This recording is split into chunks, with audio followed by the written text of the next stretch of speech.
Snuffy. I was like, is there a window?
Sure. Yes, think so too.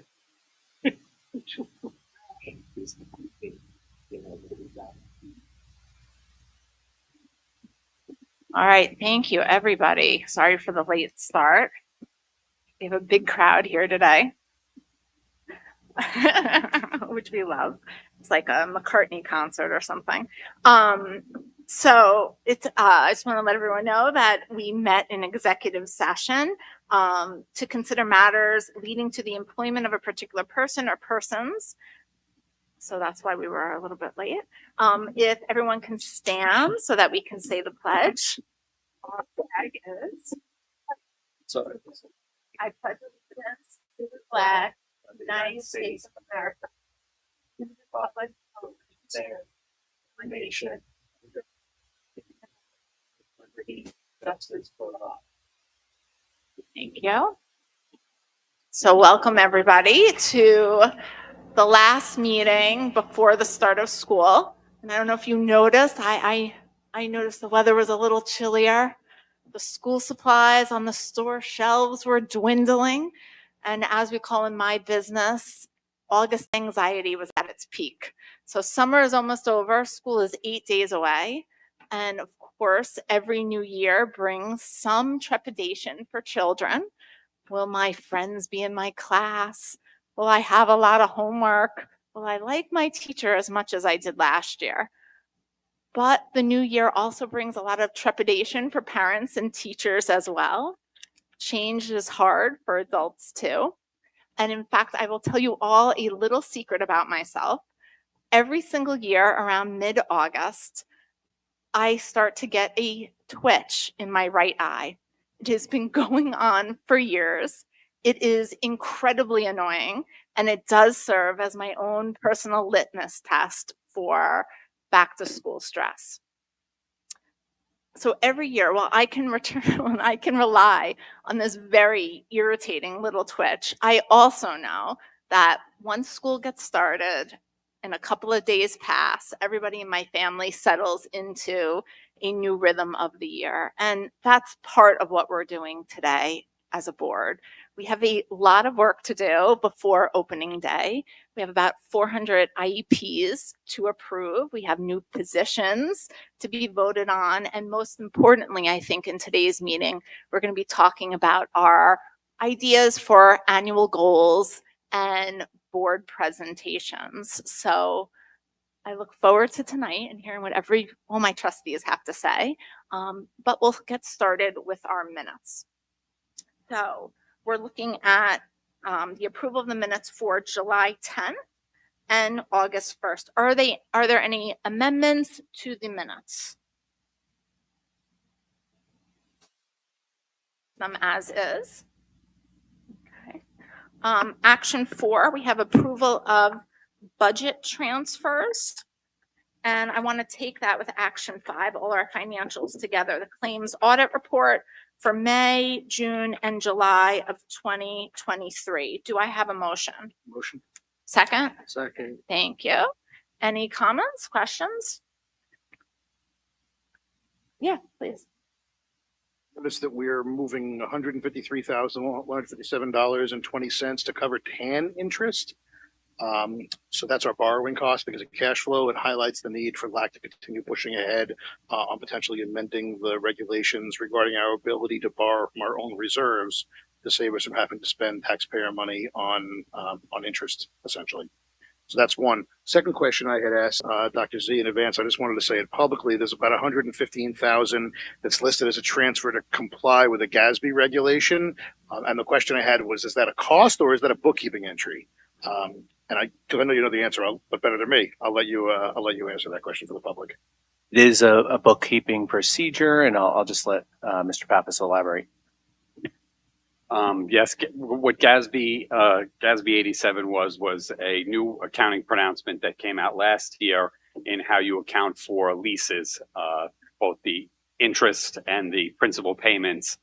Typically, they are paid for through BOCES. That's who we get the majority of our leases for, our mailing machines, our copy machines, and they are now required to be broken out with principal and interest, and that creates a journal entry to move it to the lines where they were properly recorded. And from that, we move the money that was originally on the BOCES lines to cover the cost of those. So it's just a movement of the expenditures to a more appropriate line based on the accounting pronouncement. There questions? Third percentages as usual Yeah. on 3 months of claims. I think the business office. All in favor? Aye. Okay. Report of the superintendent. That's you. Good evening, everyone, and welcome to our new home, we think, for this year's Board of Education meetings, our middle school cafeteria. I used to call it a cafetorium, but since we removed the stage, Mr. Hall reminded me that it's strictly a cafeteria now. So we hope this offers a more level setting. And I just want to personally thank Mr. K for all the work he does for these meetings and prep, but also for this one, there was a lot of prep work. So thank you. And welcome back. And I swear to you, it's true. I have an eye twitch myself. It is in my left eye. It usually comes out during collective bargaining and negotiations. That was the case this summer. It went away for a couple weeks, but it's back, as are we. So I consider this, in my mind, this is the first meeting of the new year, but Dr. McCary is correct. We are, bless you, on the eve of our new school year. And before we dive into that, I just want to talk a little bit about the summer. It's been a really great summer, thanks to the work of my colleagues and our amazing families and faculty. We had an amazing summer program that, in true North Shore tradition, was revamped and revised and improved this year under the direction of Dr. Smythe. So I want to thank Dr. Smythe for all of her hard work on the TENS program. It was truly excellent and improved offerings. We're going to continue to look at that for next year and look at how that can also be a model that produces both revenue and better experiences for our kids simultaneously. So we're excited for that. I also want to take a minute to note the amazing professional learning and curriculum work projects that Dr. Smythe oversaw this summer. One thing I've always said, I've said it publicly a lot. I say to our faculty, when I first started in July of 2009 at North Shore, I noticed that we never rest. And I mentioned again in my welcome back letter to our faculty and staff yesterday that, the summers are always filled with learning, adult learning, student learning here at North Shore, and the summer is certainly no different. Today we got some very good news from U.S. News and World Report. There were some rankings that came out, and a funny story about rankings. A couple of years ago, U.S. News and World Report decided to rank elementary schools. So when Dr. Dolan was here, I made a little joke about that. And then Dr. Dolan told me that Seacliff Elementary was ranked number 11. And I said, like I said, these rankings are amazing and what research based. Very excited to announce that the 2023 Best High School Edition rankings include data on 25,000 public high schools in 50 states and the District of Columbia. The rankings are based on 6 factors: college readiness, reading, math and math proficiency, reading and math performance, underserved student performance, college curriculum breadth, and graduation rates. Approximately 18,000 public high schools at the national, state, and local level were ranked on these 6 factors.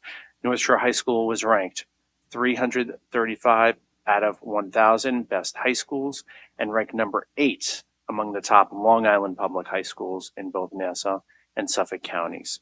The rankings are based on 6 factors, which I mentioned before. The U.S. News and World Report included also a STEM schools ranking, and we ranked, North Shore High School ranked number 2 on Long Island. So we're very excited about that. So great job, North Shore, our families, our students, certainly our faculty and our administration. And we're going to keep working and keep improving despite the rankings. We've done some great work over the summer. Now, as we get closer to the start of the school year, I wanted to note that our leadership team has met several times. We had our leadership team retreat in July, but then we had retreat part 2 today. And Dr. Smythe and I have met with each administrator individually. We've had amazing conversations with them about their goals and how they support the North Shore journey. So we're really leaning into the goal work, and not just the goals, but the habits and the specific implementation intentions that will support those goals. We're very, very excited for that. And tomorrow morning, we have new teacher orientation right here at the middle school. We're excited. We have a mix of, we have 18 new teachers, mix of leave replacements, permanent teachers, and we're really excited for the program. Again, I want to thank Dr. Smythe for all of her work on organizing that program. And our superintendent's conference day will take place on Tuesday. And that's our first official day back before the first day of school on Wednesday, the 6th. So we're very, very excited.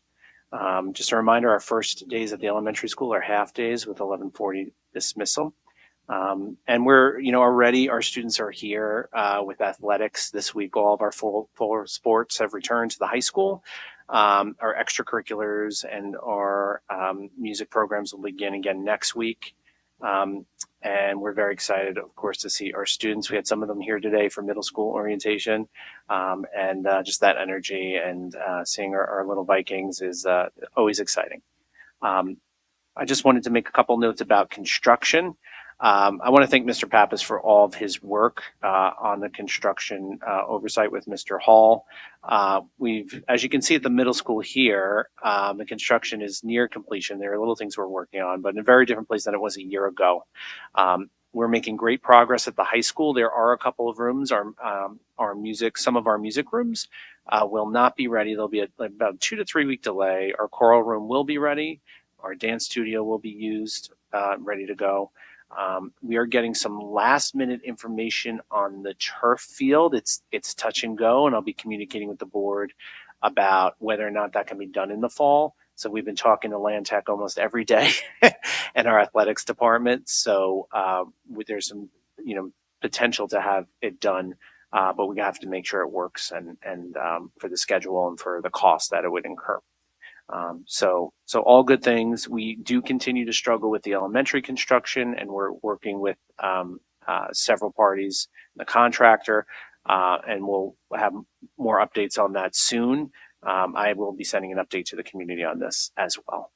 So one last thing I wanted to mention. I know in my email I sent last week, I mentioned a committee sign up would be coming out. I'm still working on that, but I will be getting that out tomorrow.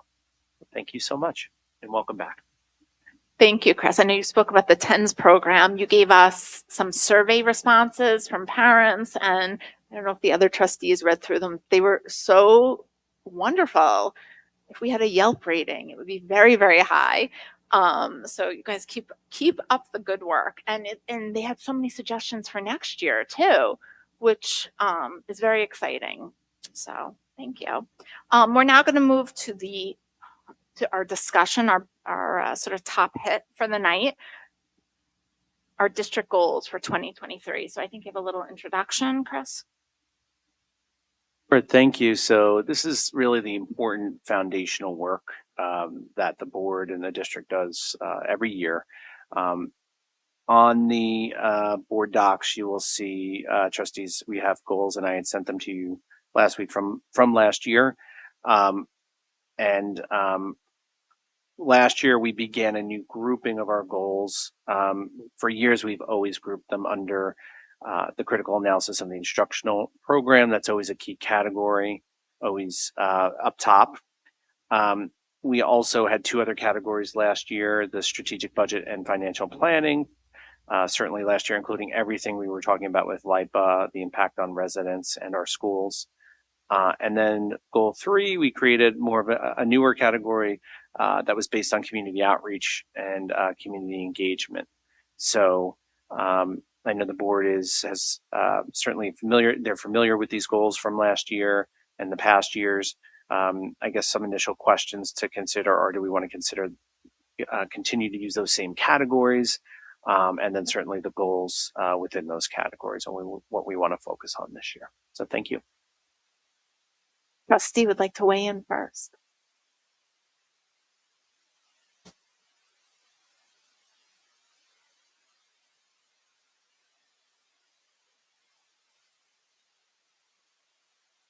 Thank you, Dr. Z, for that introduction.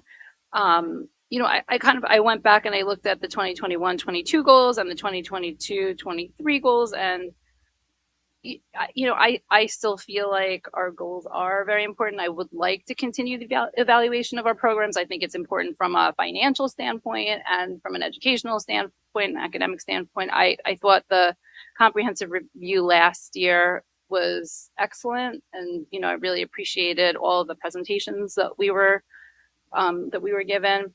I do think that we missed special education last year. That was, you know, one section that I had hoped we would get to, and you know, we just kind of ran out of time. So I would love to see an evaluation of the special education program. I'm proud that we dedicate a significant portion of our budget to special education services.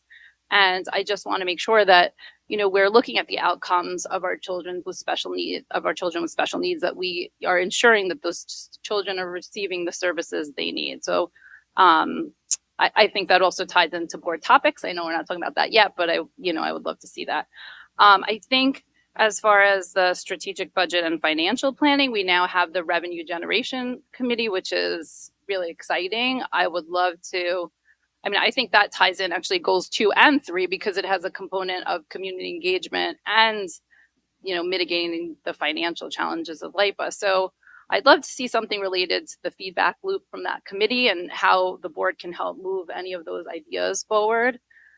You know, obviously the budget passed by a very small margin last year, so we need to do more to ensure that, you know, we pass it by a wider margin in the coming years. And you know, I think community outreach and engagement is not something we can give up yet. My only other thought, and this is sort of a very micro level topic and maybe not an actual goal, but it's something that I'd really like to see addressed this year, is how we move forward as a district when it comes to screens and Chromebooks and cell phone usage. The studies and the recommendations just keep rolling in about how harmful all of it is. And I think we as a district need to carefully, systematically, and forcefully limit screen time and the distractions of cell phones. I think we need a policy, you know, that, you know, I don't know what other districts are doing. I've heard of innovative things like, you know, you're locking a phone somewhere for the day, or when you walk into a classroom, you put the phone somewhere so that it's not on a student's body distracting them. And I would love to, you know, figure out some innovative ways of reducing that. And I mean, you know, we've talked about it before, but just Chromebooks for our youngest students, is it necessary? Is it, you know, a benefit or a detriment? I obviously have my own opinions, but, you know, I would love to see the district, you know, make some decisions about that. So I'm not sure if you're aware, if we do a special ed, there actually was a formal evaluation of special ed. It was quite some time ago. So it would be very dated, but if we could bring that out because it was an outside evaluation of our special ed programs. And then I think we had an internal assessment. I think there were two since I'm on the board of special ed. I'm trying to remember. One was definitely an outside one. And then we had one, maybe it was Marty Brooks, maybe it was internal. I'm not sure, but there was something else that followed up on it. Right.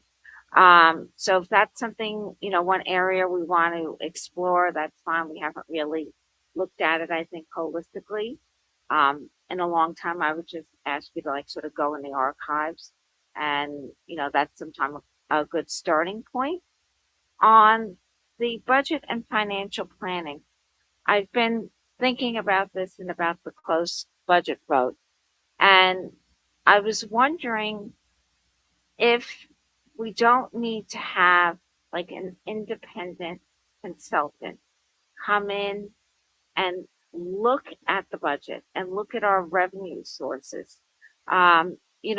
Someone like a Deloitte or a KPMG or a smaller boutique firm and take like an assessment of our budget, see if we're on the right track, see where maybe there could be some cost efficiencies. Maybe they would know of outside revenue sources and grants that we could get.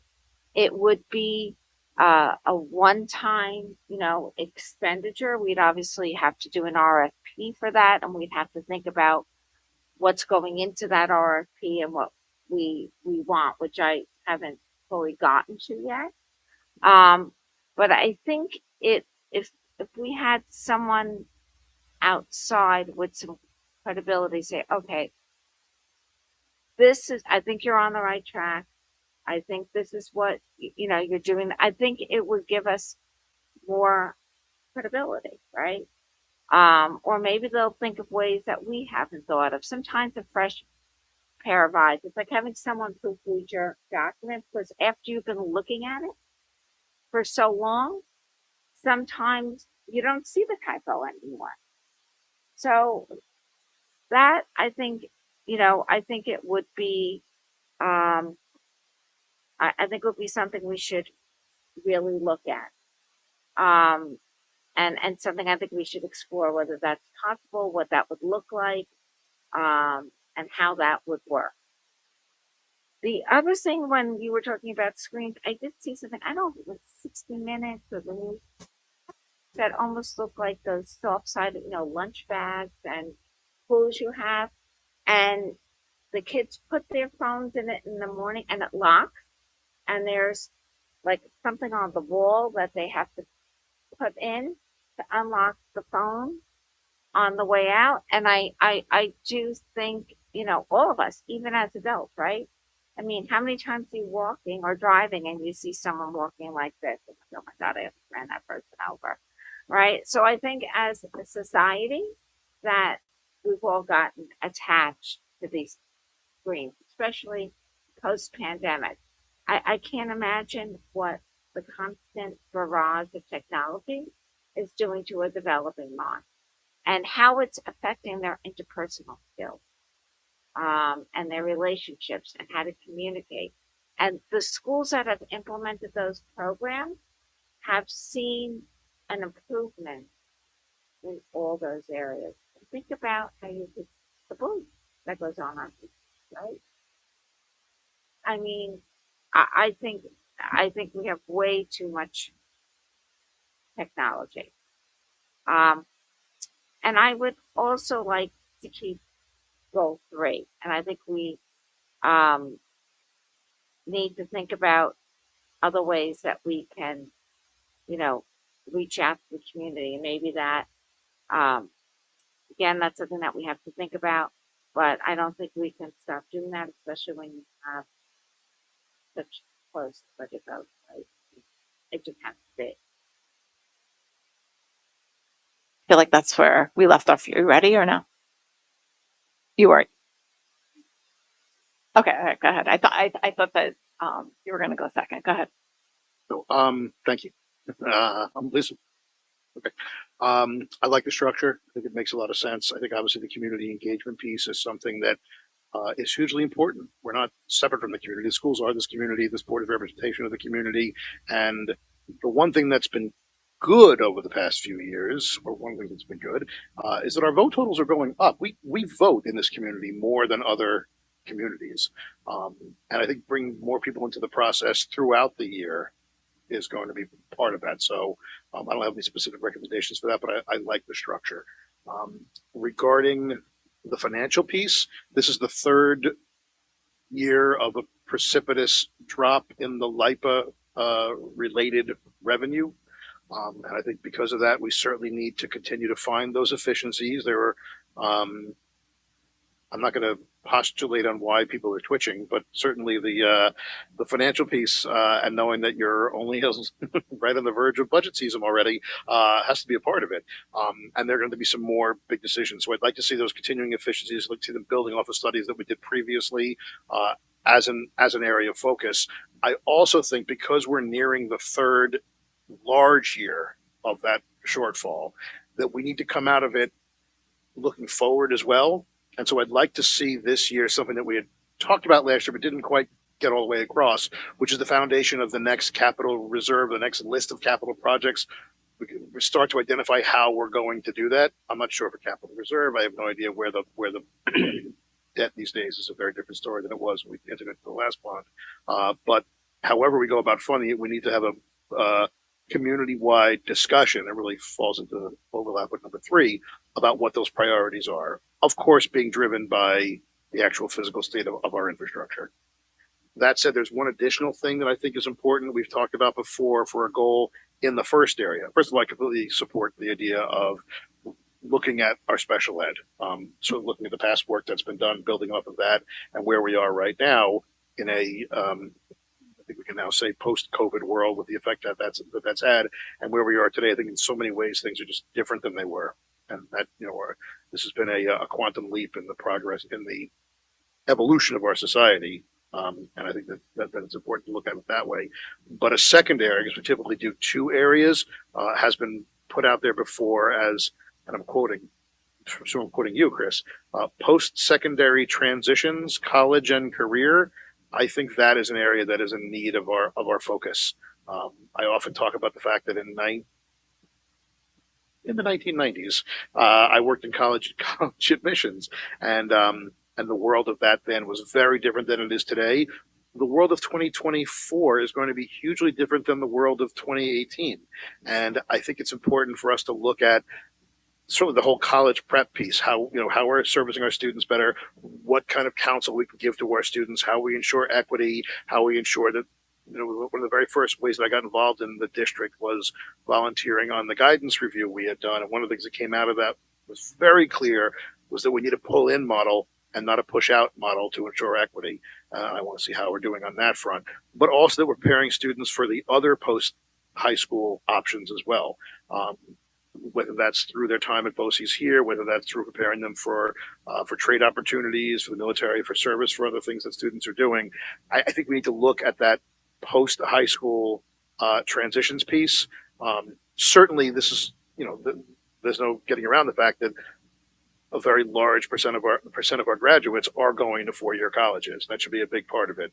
And I look forward to that, but also the whole piece for all of our students. So I think that would be something I would like to recommend as a focus, which has come up before.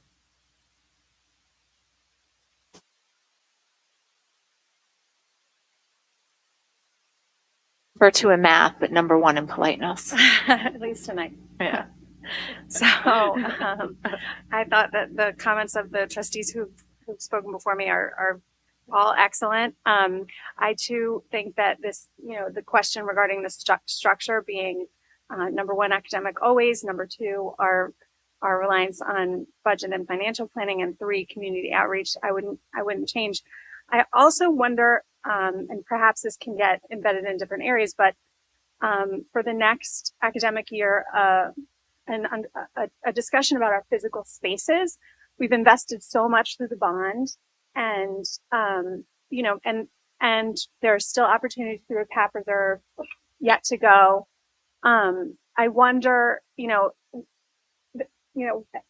we talk about the beauty and the aesthetics, but also the fundamentals. And actually, there was a New York Times article that just came out. Of course, I care about air quality, but it's a national discussion that's going on now about the wellness of a community based on, the kids are vectors. And when you create healthy environments that limit the opportunity for pathogens, like we have done here and made incredible investments in terms of our MERV and the HEPA and all that kind of stuff, I say it often, but I worked hard on it. And so it's top of mind. And I think, those types of things can get lost in terms of people appreciating where their tax dollars have gone. So, and where they will go. So, like, what do we want? Do we want more beautiful parking lots and buildings as a community? Do we want more, all the things that Dave was mentioning in terms of the potential for a capital reserve, and the savings, if we could find one in the context of the kind of losses that we're trying to deal with? I think it's important to kind of fit that into this. And again, I don't know whether it needs its own umbrella or if it can fit into the other areas. Now, backing into some of these existing goals, I agree fully with this transition conversation that Dave said. And I think also in terms of when we looked at the North Shore journey last spring, there's something that about the equity for all learners and the opportunities, particularly in the context of college readiness. There are families who spend a lot of time thinking about this and know about the hidden opportunities and all of the camps you have to go to and all of the different ways that you make yourself the most competitive. But there are really talented students who don't have that focus and, the generational opportunities from that exist because it's just it's missed. So in terms of preparing our own students in this really rigorous and changing environment, I think that equity piece that is left out of school, really, we owe it to ourselves to become more educated as a community and offer that. And I think of it in terms of equity and college readiness. I think when I read back from the previous 2 years and last year's, I hear a lot of, it's all analysis, and I would love to include some more implementation now. I mean, we're doing so much work on our science of reading. And so I think things like that we could bring into the conversation in terms of our overall goals and what are we executing on in addition to what we're analyzing. Again, when we can point to that in the context of what we're doing as a district, it's helpful in the communication piece. And that, again, helps voters pass our budget because they have so much to be proud of in terms of our work. I kind of already talked about the financial piece. For me, it's really about this cap reserve and the conversations around it. And of course, learning to live with less and the different ways that we are going to creatively overcome them. Community outreach is a huge, we're now talking about it potentially for the third or more year. What I'm seeing is a little bit decentralized. If you look on Instagram, every sport has its own Instagram page and every building has its own way of conversing. And I think that's great when it's organic, but I also worry that this decentralization, what are we missing? And I don't know exactly what the answer is, but I would love to have an innovative approach for ourselves. Is it a Remind app? And maybe it's about a brief survey to the community and to the stakeholders about how do they really want to hear from you? Do they want more text messages from Dr. V, like Shabbat Shalom on Fridays? I'm not assuming it's that bad. I happen to get one from my cantor. But how is it? Is it more videos? We loved making them, but were they really watched? Were they well received? And asking the stakeholders how they want to receive the communication, because it's important that we are still talking about doing better and not trying to figure out what that means for everybody. And when we talk about surveys, I also want to make sure that we're making unique efforts to engage the people who really matter and are on the fringes and are perhaps not being engaged with. I know we talked about this spring also with the student journey, with the North Shore journey. it's important to make those efforts. And so I just wanted to kind of renew that plea a little bit. Sorry to take my glasses on and off. For student voice and engagement of all. And I think those are my main topics, just really from the analysis to the implementation in all areas, really would be refreshing, I think, for people to be able to enjoy. Thank you. Rich? Thank you. I appreciate what my fellow trustees had to say. I mean, I don't want to reiterate much of what they said, and they pretty much covered everything I was concerned with. I think that, you know, communication is important, and I know we've made attempts to be better than we've been in the past, and I do appreciate that. But to me, there's still work to be done. For example, last year in our open budget meetings, we had very, very sparse attendance, although people do watch the video, but we had very little feedback from the community. It was probably one of the quietest budget seasons that I can remember. And then when the vote came around, I know personally it took me by surprise because people were not speaking out publicly, you know, and they weren't necessarily taking the opportunities that were available to them to make us aware of certain of their concerns. So I think we need to work on that to make sure we're not taken by surprise, and you know, we take every step possible to get all the stakeholders involved and to get feedback from them. I think we can improve on that. I think we have improved on it, but we still have work to do. In terms of financial piece, that's something that's going to be looming for quite a while here, and I think we need to continue on. I do appreciate the work that was done by Dr. Zublionis, Mr. Pappas, and Dr. Smythe in terms of developing the budget along with faculty and administrators, because I think a real effort was made to keep things tighter than we've done in the past. And I think we have a long way to go still, unfortunately. I mean, the idea of revenue generation, looking at other avenues to do that is very important.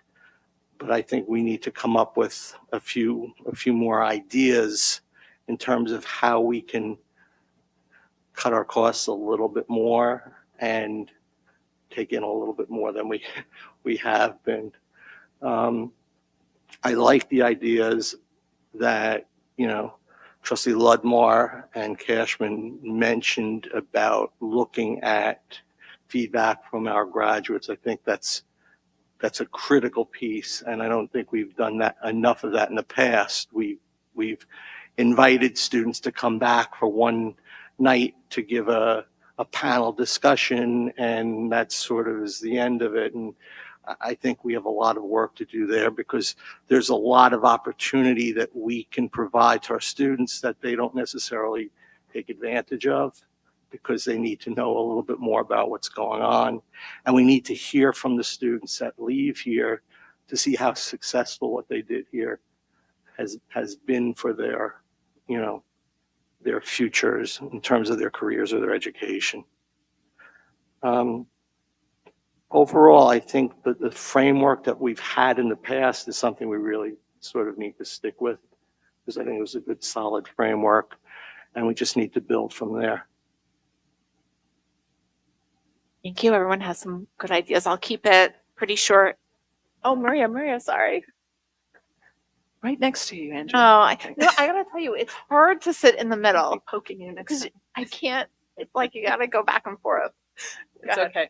I hope to be brief, but no promises. You know, once you get started, it's easy to get carried away. I definitely want to echo pretty much everything I've heard. And I want to just add a few things. I was picturing Dr. Z, you're taking your notes, and I was picturing you, making little tick marks, who supports this, who supports this. So I want to put my tick mark next to quite a number of them, but I'm going to work backwards because I thought Rich just made a really great point about the relatively low community engagement in our budget during our budget process.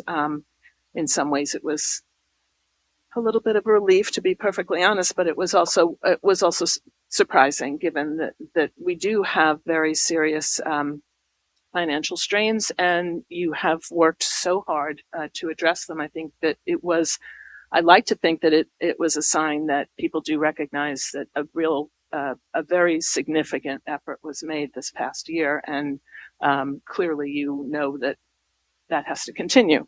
But I wondered, what it got me thinking is that a lot of the discussion that also might have contributed then to the surprisingly high no vote takes place, if not at our public comment, takes place in various private forums, including Facebook and other mechanisms that members of the community might use. And if, in terms of our goal of, our overarching goal of community outreach and engagement is we need to be looking for ways to draw that conversation away from the private groups, and if not back in this room, at least something where, I don't know, I would love to also see more people attending the community budget forum meetings, which were incredibly informative. So lovely to see one representative of that group in our audience tonight, who's been a terrific participant in every way in the district. And we need much, much, much more of that. We had a number of really good discussions, and I think they need to happen more. I think that group was actually, though surprisingly not well attended, in my opinion, very, very valuable in the information that people were able to get from it. Two of the things that I thought we could expand on in that particular group that might help is in terms of the education of our voters about the budget process, talking maybe a little bit more about the things about the budget that are dictated, that we have so little control over because it's such a huge portion. So it's the statutory requirements that we are subject to. And the other thing was an idea that you floated, I think, Dr. Z, to do maybe some workshop work where people could actually bring their tax bills and understand, what goes into the amount and how and why it can change, and where that is influenced by school district taxes versus other taxes. So there's still a lot of work. These are rather micro level things, but I do think that they go a long way towards contributing to these large areas. I also wanted to put a little bit of an underline on a couple of other areas that were talked about. Both Lisas, the two Lisas mentioned things that are really valuable, I think, dear to my heart. I'll put my own spin on it. I think finding ways to counter the overload or potential overload of technology on our students, particularly our younger students, with the new lens of artificial intelligence looming over almost everything we do, the putting away of phones and other non-instructional personal assistance in the classroom that I think would be a tie-in also to addressing some of our discipline issues, which is something that I think we definitely have in our sights. I think generally getting back to some of the lessons learned from the pandemic and not completely letting, and I think, Dr. Z, I have to give you credit for, I love that you're keeping outdoor learning on your radar. I'd like to see more of that. I'd like to see us just finding ways, whether it's specifically outdoor learning or just having our students get breaks that are in the fresh air. The air quality ties into that. You know, are the wonderful air purifiers still being used in the classrooms? Are they needed? If they are, why aren't they on? I mean, I'm just throwing this out. I read the same article that you did, Lisa. It was flagged it, and I mean, we're doing great compared to a lot of districts in the country, of course, but unfortunately, the better we do, the better we have to do, and I think we have great potential for keeping it going. And finally, the last thing I want to underline is the transitions piece. It was actually the first thing when I started looking at the goals that I thought we should really. It was such a valuable part of the discussion of the North Shore journey, and I'd love to see us talk more about implementations. I definitely think that the piece of, after graduation in all its forms, whether it's college planning or non-college opportunities, is one that needs further explanation. So I will leave it at that because these are great ideas and I can hardly add to them. So thank you. Jose Maria, I think we have the new board motto: the better we do, the better we have to do. And that really sums up, I think, what we try to do here. I'm going to keep it really quick. I do really think we need a special education review. I'm concerned about how we're identifying students. I'm concerned about how we're assessing them. And we're providing lots and lots of intervention.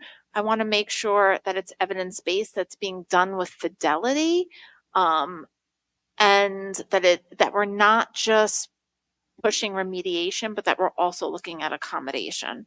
So it's a pretty big topic. It's interesting that so many people raised technology. I had like a little bit of a different take, and I kind of think maybe it fits more into a board presentation rather than a district goal, but I'll mention it now. It would be interesting to do something on the perks and pitfalls of technology. Because it is both. And you could address the issues with AI. You could address all of the issues with, the developmental reasons why you don't want students on social media and phones in classrooms. But it would also be interesting in the same presentation to incorporate assisted technology and let people see some of the real benefits of using this kind of universal design for learning, because I think it rounds out the conversation in terms of how technology can both help and hinder students.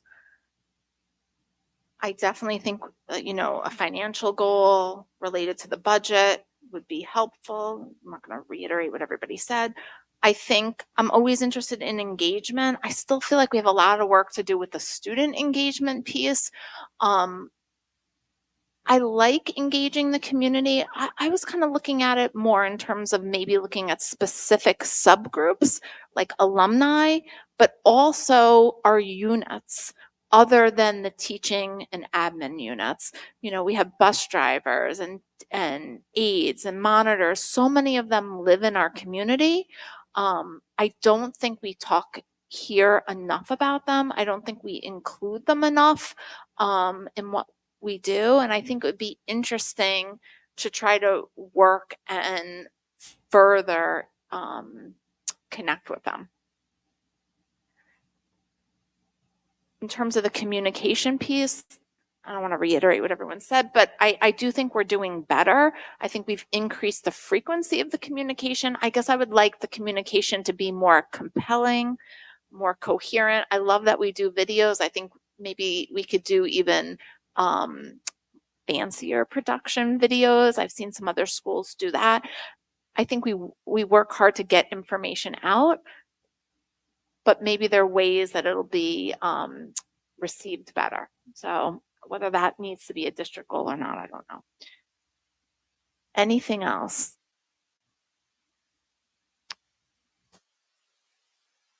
I would just add as well, the communication piece of reaching out to others. I think, I don't have the answer to this, but I think we have to address the question of social media as a platform that people are communicating in this community in a very large way, and not necessarily, I feel that we've maybe been very rigid about this is what goes on here and that's what goes on there.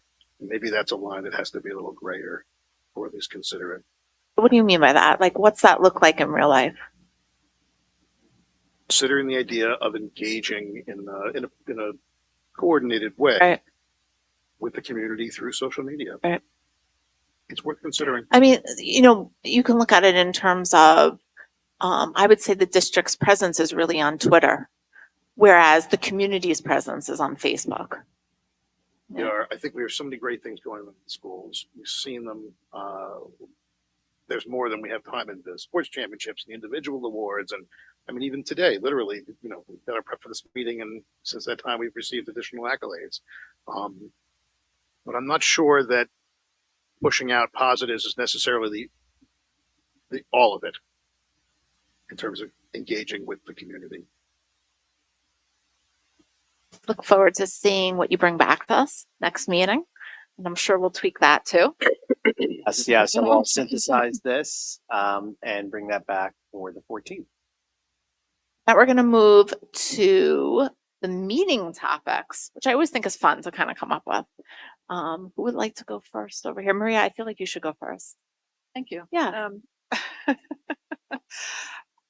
Actually, I'm kind of stuck because, the very next meeting, the first discussion, basically last year's calendar was Legislative Action Committee goals. And I love that. And I'm really eager for us to do it. Giving away the fact that I'll volunteer for LAC again when we get to that part of the agenda.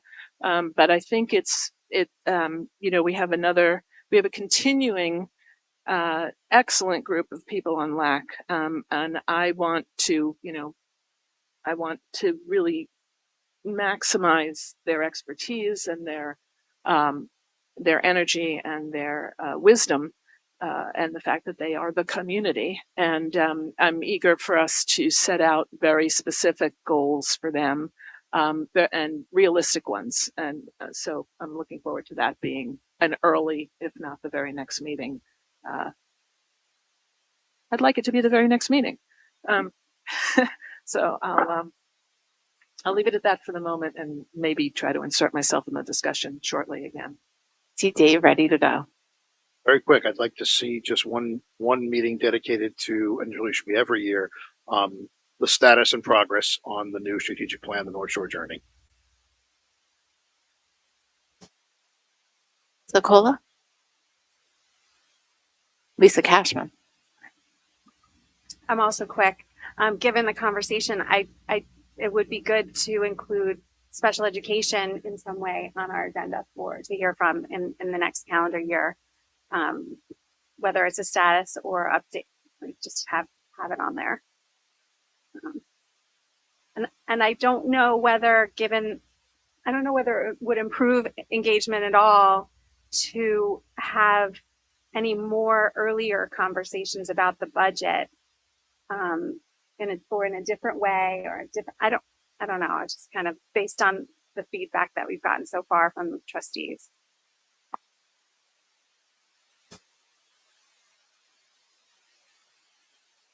We do meetings on student achievement each year. And most years we focus on certain disciplines. I would like to focus on science in the district. I know we got the honor with the STEM, but for me, in looking over data, seems to be a good continuum from the elementary into the middle school, and then we sort of have a disconnect at some point along the way. And I want to take a look at what's actually happening to try and foster more participation and certainly more interest and better outcomes in some of the higher level courses.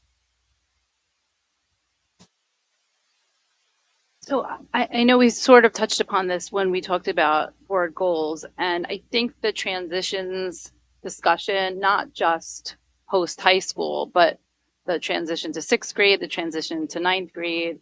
I found the presentation just really compelling, and it seemed like we had a lot of really good ideas and really solid work that was necessary to kind of, improve upon those transitions. And I would love to see a follow-up presentation this year to see, what work has been done and how are we improving? How are we going to continue improving?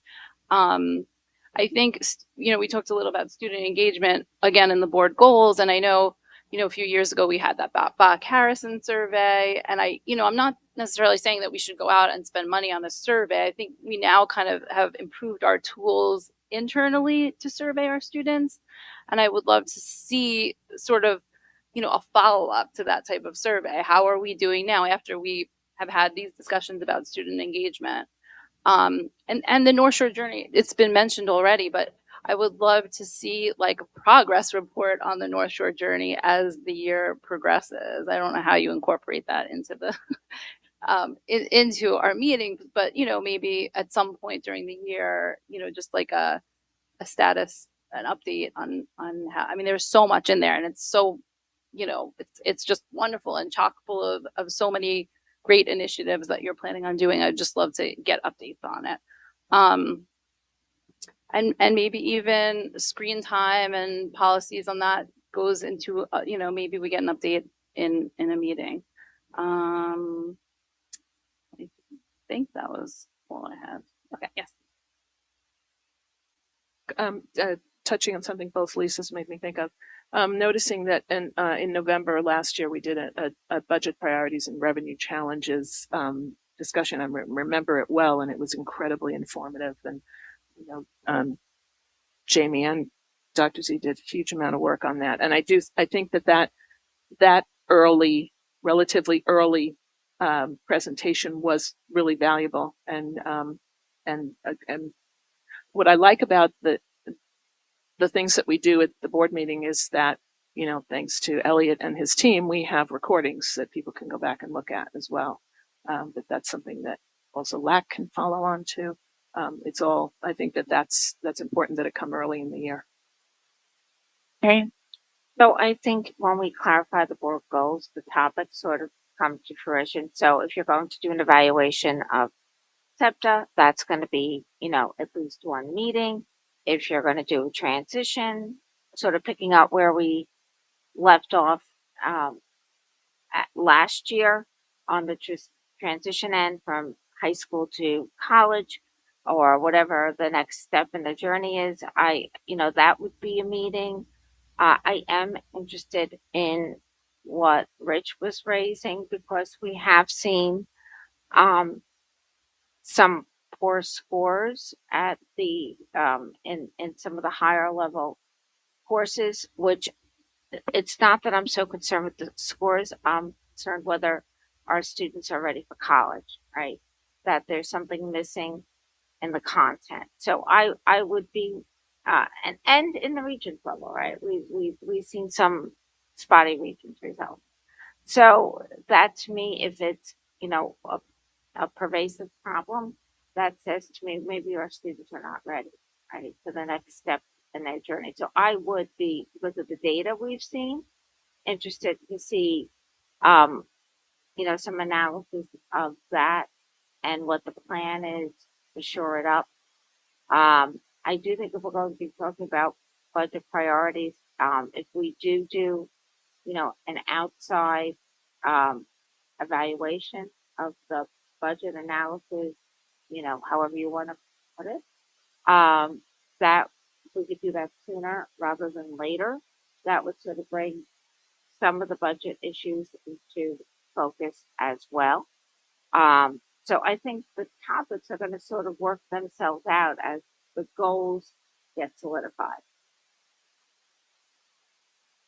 I have a couple of them here. I loved the presentation last year on the BOCES program, and I would love more more presentations on these programs that are less visible. ILC, life skills program,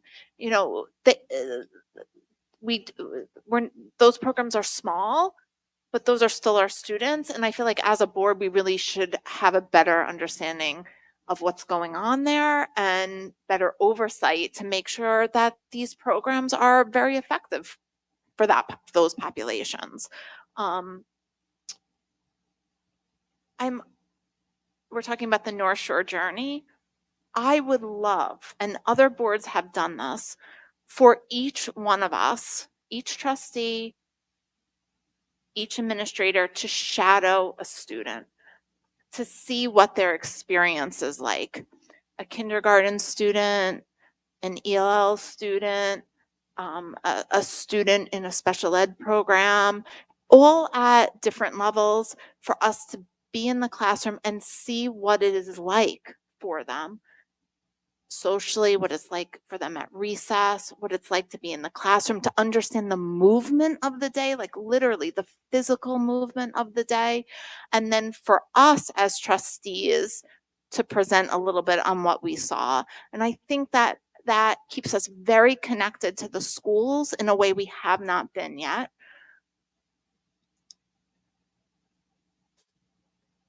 Oh, okay. I'm also interested. I try to think about some like different ways of looking at these presentations. I'm interested in free periods. So at the elementary school, what is recess like? How can we make it more effective? How can we serve more students during that period in terms of extracurriculars that are built into recess, but also in terms of the middle school students and the high school students, how are they using those periods, right? What are we offering at recess for the middle school? Can we do more? In terms of the high school, how are they using their free periods? Are they just sitting at the cafeteria using it to socialize, or are there better ways that we can help them utilize that time? I'm interested in the UPK program in any way, like an update on that over the year. But I guess overall, in terms of all of the presentations, I hope that we're able to have a lot of student voice, that we have diversity in voice, that we're including all subgroups when we incorporate the student experience in the presentations. And I really look forward to seeing what you suggest.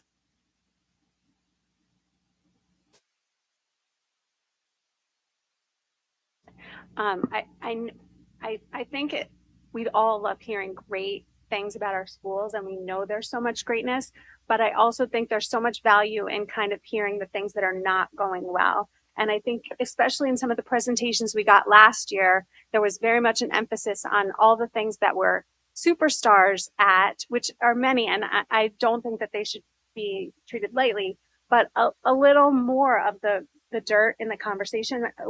It's meaningful and important, and you can't change what you don't acknowledge. So that I would be interested in that approach generally to the presentation. I'm so happy that you said that, because we're here because we want to do better, right? So it's not just to hear it, but to hear it so that we can provide some resources to, wait, hold on. The better we do, the better we have to do. Go ahead. I do think that's a great point, a great overarching. And that's something we talk about when we prepare for presentations.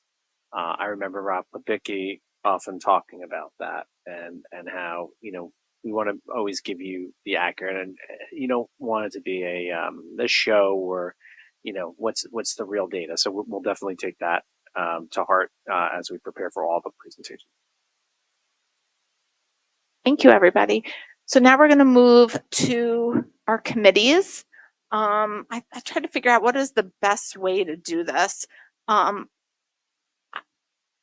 My guess is there's not that much movement on these committees this year. This is sort of my guess.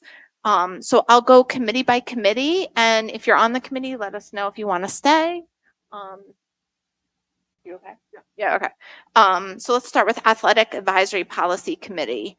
It's right now Lisa Cola, Rich, and Marianne. Okay.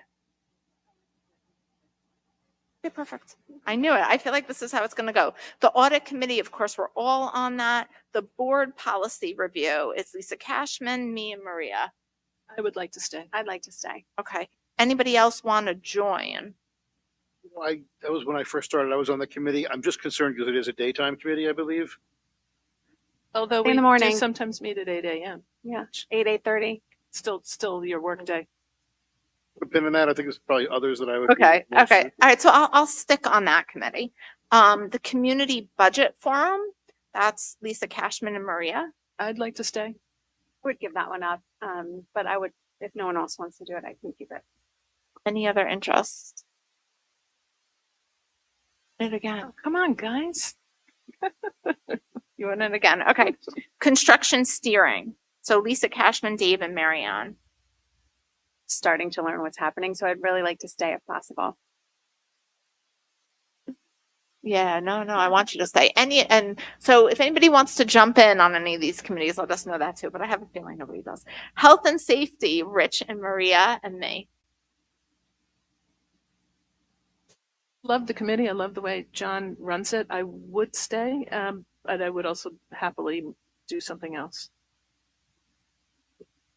Stay on it because I feel like I should probably get off one. So I think that's going to be the one I get off. Legislative Action Committee, Maria and Dave. Happy to stay. I'm happy to ramp up my participation from last year, but still be Maria Mosca's number 2. Accept that. You guys for doing that. That's With that one's a open heavy arms, lift. Dave. The IEP committee, I'll stay on that and Lisa. I'd like to stay on that. Yeah. Okay. New one. Get excited. The Revenue Generation Committee. Who would like to join this? This is a new committee. Dave. I'm interested in that too, but it's the reason I was sort of hoping to give up something else, but the only one I'm willing to give up, nobody else. Are the else meetings typically going to be in person, day, night, Zoom? What are we thinking? Evening, we might have some Zoom meetings. I would do it. Wait, and you want, but we can have 3 people do it if you want. No, I know. I'm not wanting to take on a 5th Okay, committee. no, all That's right. what the reason I'm hesitant. I'd rather give, if I could give something else up, but nobody snapped at health and safety. So stay with. Review of attorney bills, Rich and Marianne. Oh, thank you. Everyone's so cooperative. The wellness is Colame. I love that I committee. do too. Yeah. We're not giving that one up. So was there anything else? Like I want to reconcile anything. So You think tell there should me. be a 3rd on health and You safety? think? I feel like it's redundant, the 3 of us, no?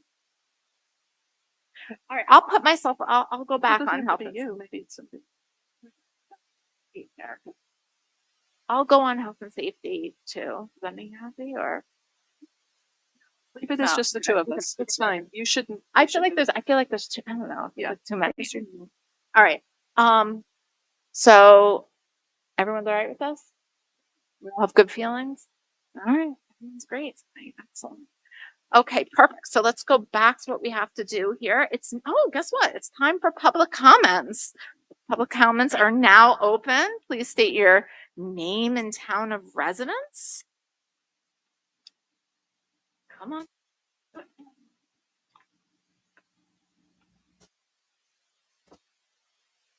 Courtney Sidco, Seacliff. I just wanted to touch real quick on 2 things that you guys talked about earlier. The alumni connections network, that kind of thing. I know I've been talking to Chris and Carol about this. I would love to see that. The business community would also love to see that. And I think that there's a really huge partnership that could be made there. Shockingly, North Shore is not the only district I love. My own alumni district in Massapequa, I've been on their alumni committee for close to 20 years now, and they do a great career partnership with internship programs and guest speakers and career days and all types of things that I would love to see come here. So I think that's a really strong goal for you guys. On the topic of technology, just try to look at it from another lens also. Not only is there the digital fluency standards that just came out at the end of 2020. They'll be fully implemented next year. So we have to embrace technology as far as the state goes on a K to 12 level. But also, if you're going to create like such a negative around technology, I think it's setting the wrong tone for the district to say, like, you must lock up your technology here. And if you're tying it to the community connections and the being able to get the rest of the community on board, really need to think about the approach that the board's going to take to something like that, because I could see that being another very polarizing topic that just maybe I would say, speaking from a community member's perspective, look at softening the approach and just easing it up a little bit so that you're still accepting that there are positive reasons for technology. So I'll give you an example.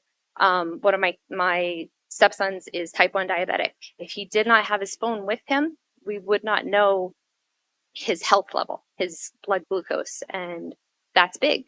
He was in 6th grade when he was diagnosed, but if I had a kindergartner, that would be even worse. But a kindergartner would then have to have a device with them in order for us to know if they're safe throughout the day. So there's reasons for technology other than just looking at a screen and being distracted by it. So just keep those kind of things in mind.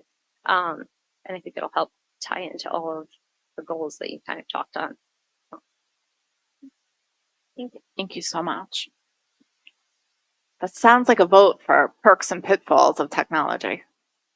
I was just going to say, like, I really feel like that fits so nicely into like the assistive tech, like the other like specialized roles where it's so needed. So.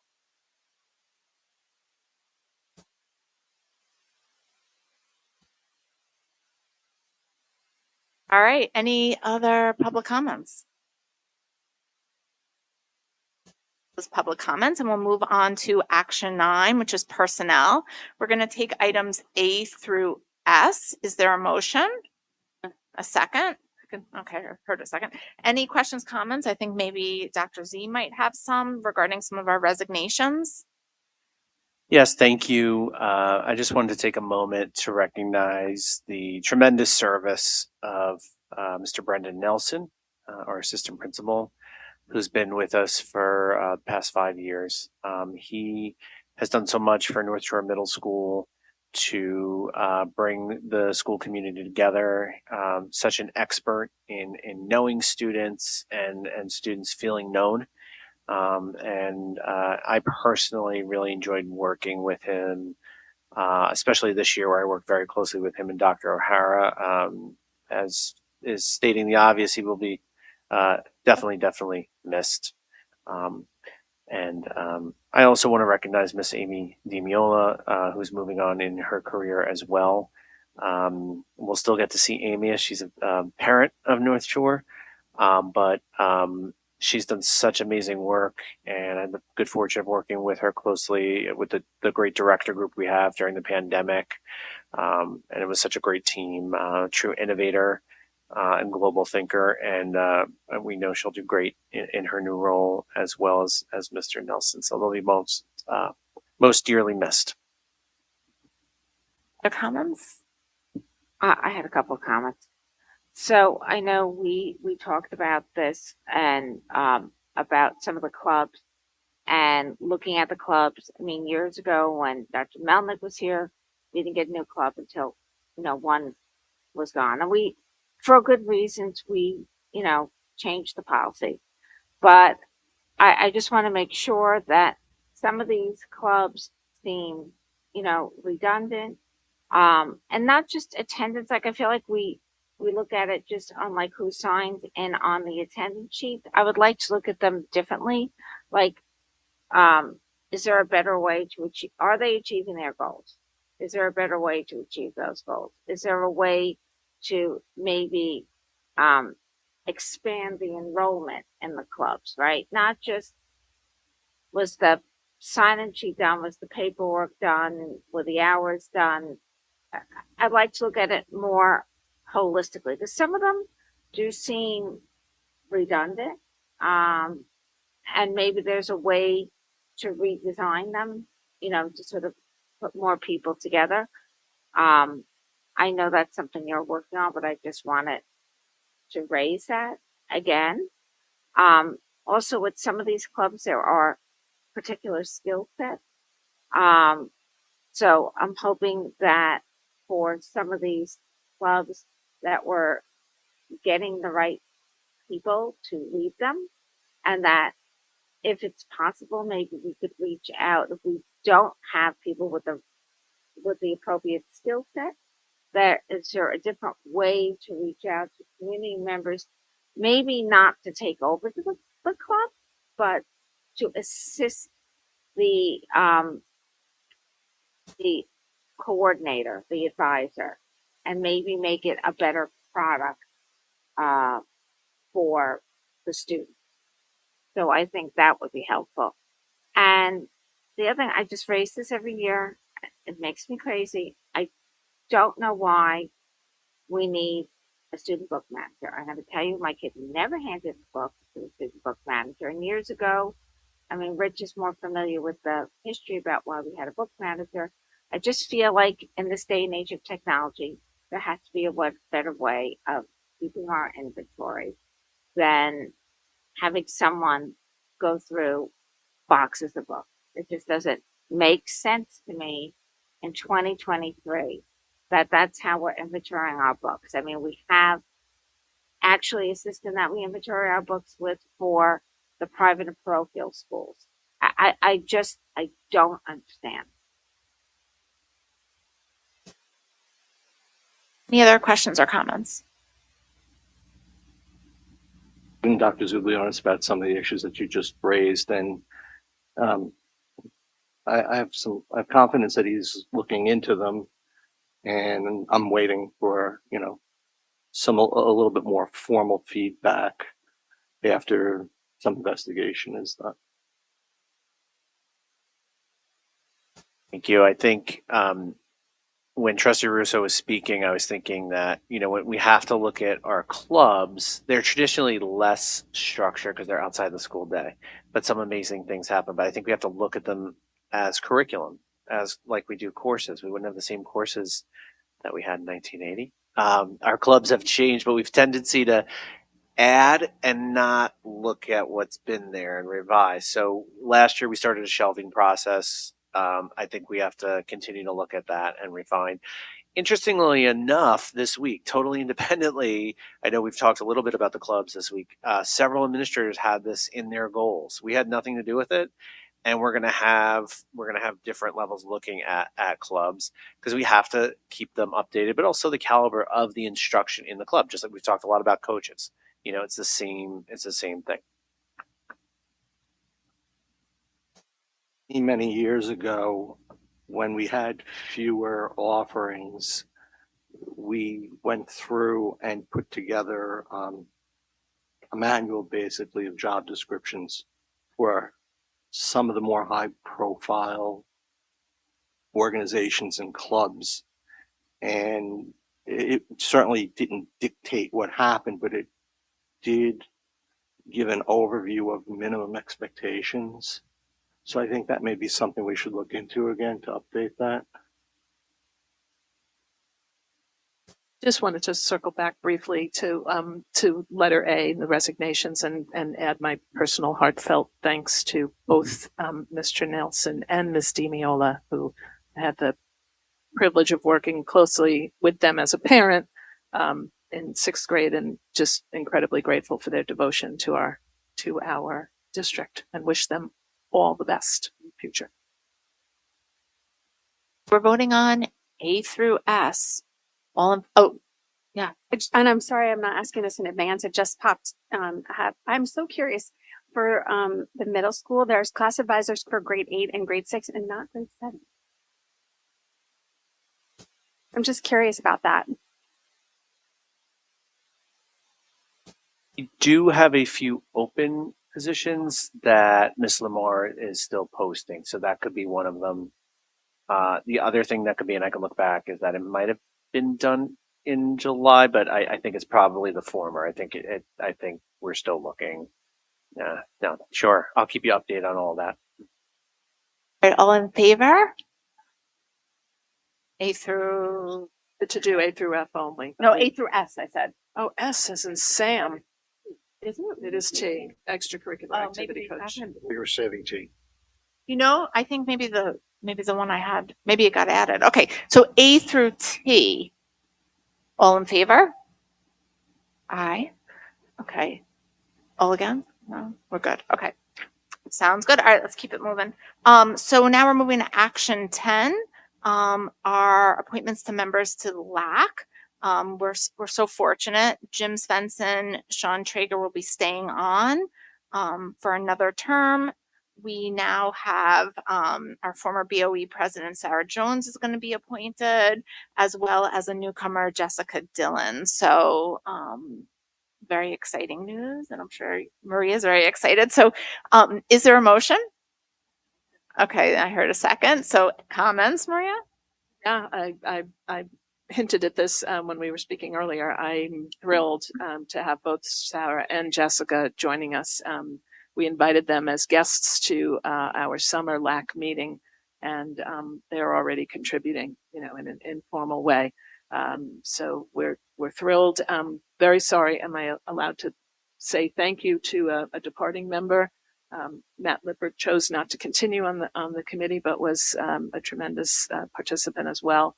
But warm welcome to Sarah, Jessica, and warm welcome back to James and Jimmy and Sean. So we could be here today and hitting the ground running at our first meeting. So thank you. Pressure's on for the two of you. Yeah, well, Slightly more. That's right. To do goals. Yeah. Lisa? Can I also just say, I just wanted to thank everyone who applied because we had some really, really great applicants. And I hope that the people, were not appointed do join other committees and get more involved. We're very lucky to have a really, really strong candidate pool. All in favor? Okay, excellent. To abstain. I had a conflict on the interviews. Action 11, acceptance of donations. We have a donation from the middle school PTO to the middle school for some new furniture. We have a donation from the Viking Foundation to the high school for materials and instruction for soap making and chemistry class.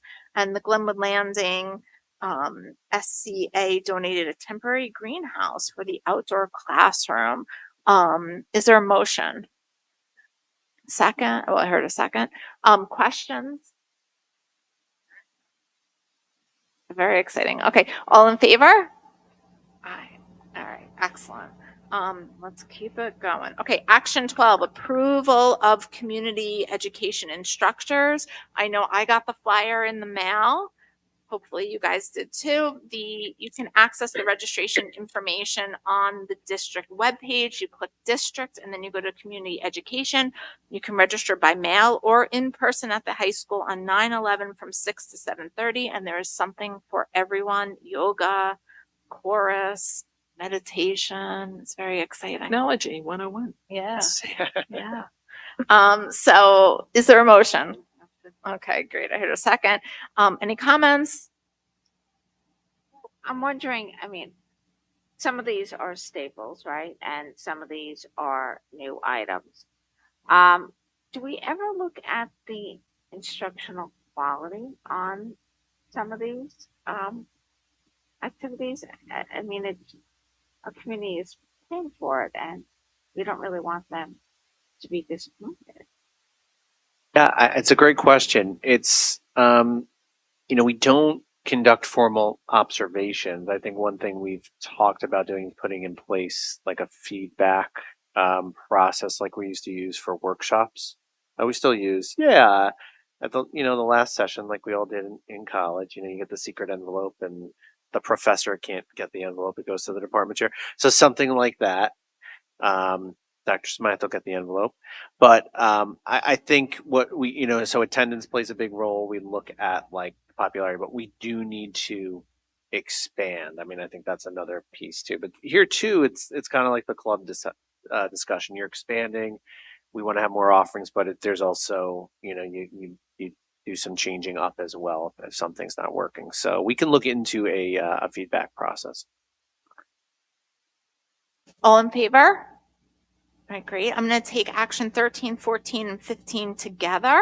This is appointment to the Board of Registration for the 2024 election. 14 is destroying the ballots a year after the election, and action 15 is the approval to dispose of inventory. Do I have a motion? Motion. All right, sounds good. I heard a second. And questions, comments? All in favor? Okay, excellent. Action 16, authorization to participate in Long Island School Nutrition Cooperative Bid. This is how we save money, right? Dr. Z? That's correct.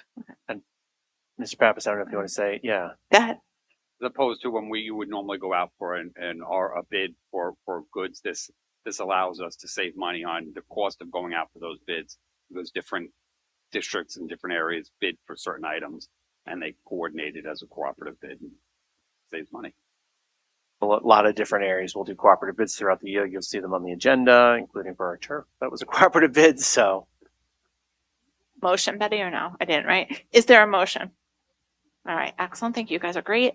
All in, any comments? Yeah, Go I was ahead. gonna say, it's about saving money, but it's also about getting us access to a wider breadth of options. So when we're ready to go with something like replacing a gym floor, there's a list of people we can go to quickly, and get work done expediently. All in favor? Okay. Action 17, we're going to do items A through D. This is the award of transportation bids. Another way we save money, right? Is there a motion? Okay, heard Maria and Lisa Cashman. Okay,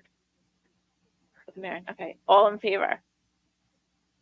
All right. Or any, I meant to say any comments. Someone has any. All right, we're all good. Okay. Let's keep going. Action 18, approval of change orders, items A and B. Is there a motion? Lisa Cola, Maria. All right. Any comments? All right. All in favor? Okay. Excellent. Action 19 is the approval of contracts. We're going to do items A through F. Is there a motion? Okay. I heard Marianne and then Dave. Questions, comments? If you notice on B, where it's a printing service contract, that's a local printer.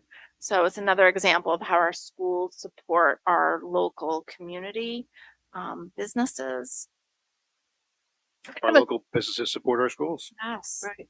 I have a tiny detail question. I forgot to answer. Didn't ask earlier, but I think it's pretty small. The Yale contracts are split up because from one school versus just by dates. Is that just convenience for our elementary schools?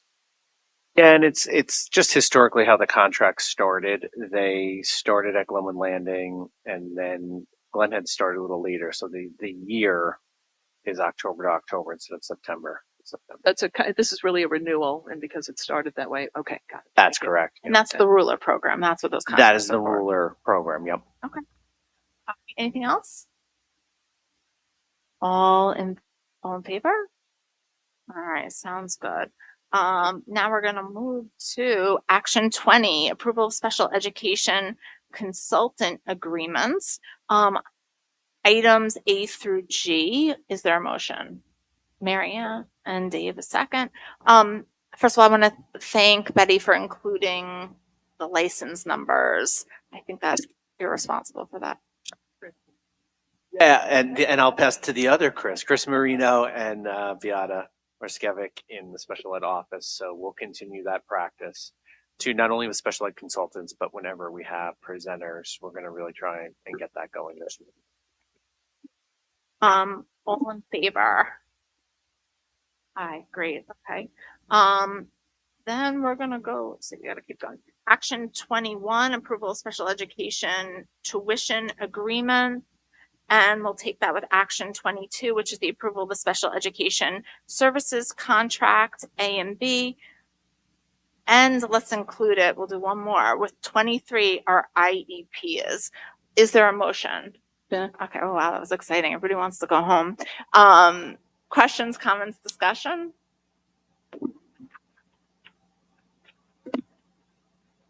approved about 300 or 400 IEPs.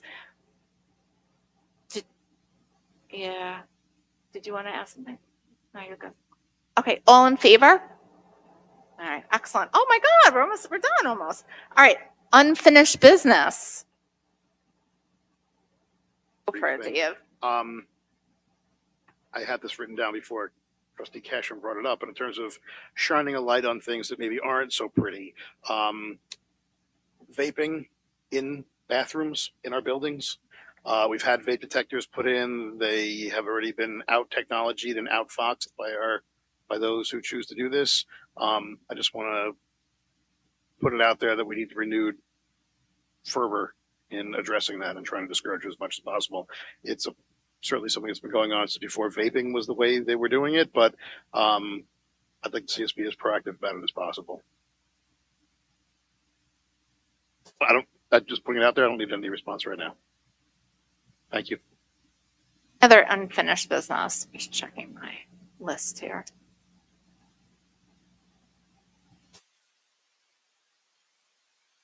New business.